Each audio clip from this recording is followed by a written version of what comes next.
I was the female equivalent of Robinson Crusoe on an island. Who was my slave? Who was my assistant? Who was my helper? What did I eat? Did I swing from tree to tree? Whatever. I made it all up. My name is Lydia Kwa. I grew up in a Christian fundamentalist home. There were strictures, but I was always strongly drawn to ask questions, to be curious. And in fact, I was punished in many ways in my home and socially for being curious.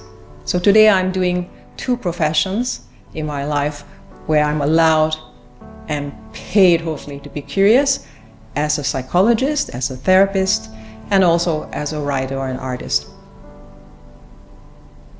I went through girls' school in Singapore, and in secondary school, which would be the equivalent of high school, I saw some of my classmates holding hands, women holding hands. And it kind of went by me like, okay. There was no language for me at the time. It took coming to Canada, and it took until I went to graduate school in Kingston when I encountered the women's community in Kingston, which was mostly white women, but still they were mostly wearing Birkenstocks and they're mostly lesbians. And I then began my first relationship with a woman, and then I went, so I'm lesbian. I had feelings that I couldn't describe. I mean, suddenly I could feel that I was really not speaking the same language as heterosexual women, for example. So I had to express myself because it was making me sick, feeling uncomfortable, tense. I had to write. And then when I started writing, and the more I wrote, the more I could feel it was doing something good for me.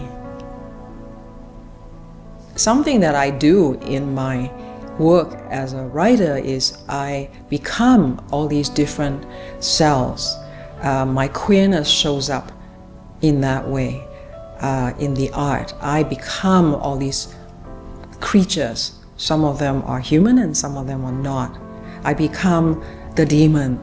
I become the evil female emperor so that I can understand what it's like in terms of meeting my own shadow self. How do beings end up overcoming trauma? There are some people completely devastated by the trauma who repeat the trauma, who don't go beyond it.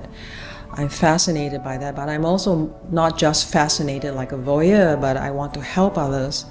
I want to do my best to see if my own experiences can be transformed for the sake of others, not just for myself.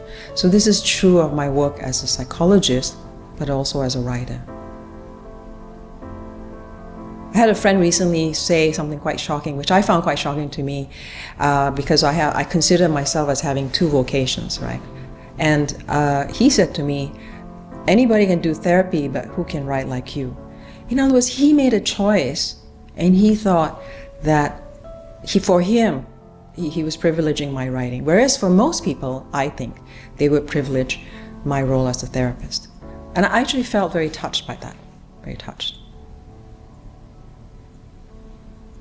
I would call myself a misfit, absolutely. Everything I do is queer. How about that?